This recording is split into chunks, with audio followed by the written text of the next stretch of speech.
imagination is wonderful and good. Wonderful and good. You're my inspiration beyond all explanation. You're wonderful and good. You're wonderful and good. Everything you created with your imagination is wonderful and good. Wonderful and good.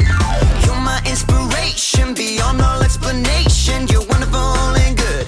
You're wonderful and good. I just wanna thank you 'cause everything you made is so beautiful. Every single star and every beat of my heart, and it's beautiful. I just wanna thank you 'cause everything you made is so beautiful.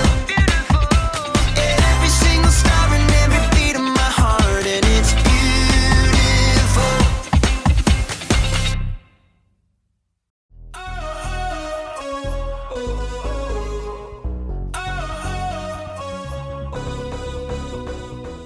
Hey people, I'm Graham, and we're talking about individuality. Individuality is discovering who you're meant to be so you can make a difference.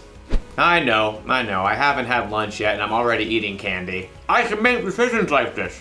You can too, when you're older. Don't you just hate it when someone tells you to wait until you're older? I mean, it's not like you're a baby. You're not age 0. Of course not. And you know what? You use your head. You're no dud. Why should you have to wait until later for what you want now? There's got to be a better way. Well, in today's story, we'll learn about a young man named Timothy and his mentor, Paul. Why shouldn't Timothy be able to make a difference even though he's young? Well, it turns out there's just no reason. I don't think that's spelled the same.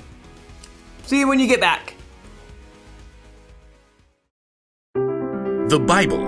It's 66 books of history, stories, letters, and poetry that fit together to form God's one big story. The epic adventure of how He created us and loves us so much that He made a way to rescue us. As we travel through the Bible, from Genesis to Revelation, we discover people who met God and found their lives changed forever. Now, for an amazing story, inspired by the book of 1 Timothy, chapter 4, verse 12. Timothy of Lystra must have felt like he lived in two worlds. His mother, Eunice, and his grandmother, Lois, both were Jewish and believed in the one true God.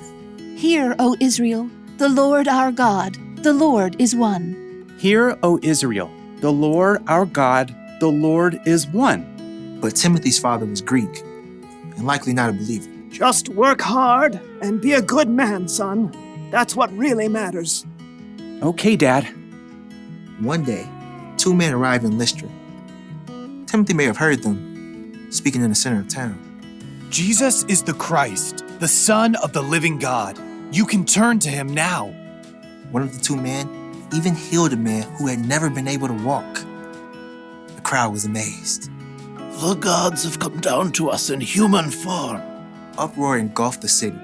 People even tried to offer sacrifices to the two men, Paul and Barnabas, as if they were gods. But in the middle of the chaos, a group of Jews from nearby towns where Paul and Barnabas had preached showed up and convinced everyone to attack the man with stone instead. Though the Jews dragged Paul outside the city and left him for dead, Paul got right back up. Timothy really surely heard about it.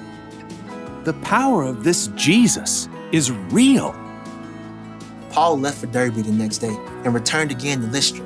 Timothy, his mother, and grandmother all listened to Paul's teaching, and all three became believers in Jesus. Paul continued on his journey, but left behind a small, thriving new church. We must pray each day. And teach each other. Timothy, in the meeting tomorrow, you should tell the story Paul shared. The one about how Jesus raised a dead man. Oh, but I don't really like to talk in front of people. I think you shall do very well. By the time Paul had returned several years later, Timothy had become a faithful disciple of Jesus. Everyone at the church spoke well of him. Timothy knows all the Hebrew scriptures. He is kind to everyone, not just those who are Jewish. And his father is a Greek man? Oh, yes. Paul was looking for someone to help encourage new churches, someone who knew God's words, someone who could speak to people from all different backgrounds. Timothy, I'd like you to travel with me and Silas and Luke. Me? Of course you.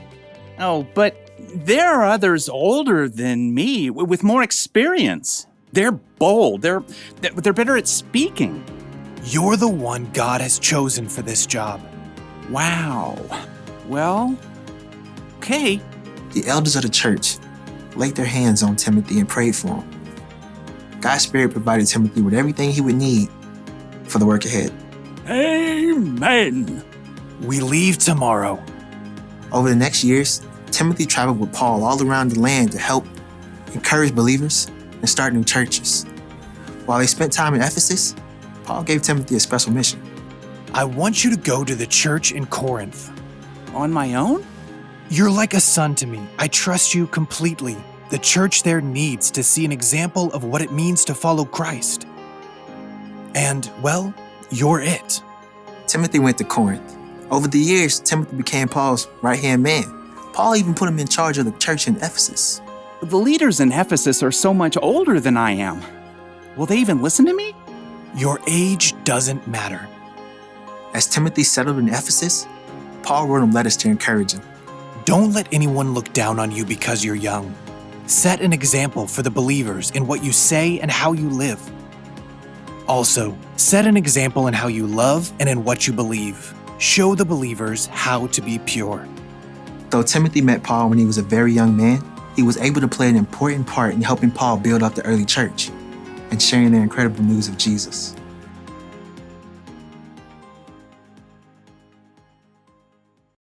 When Timothy was still a young man, the Apostle Paul wrote him a letter. In the letter, Paul wrote, "Don't let anyone look down on you because you are young. Set an example for the believers in what you say and in how you live." You know what that means? You don't have to wait until you're older to make a difference. You could be an example for other people right now by how you live your life.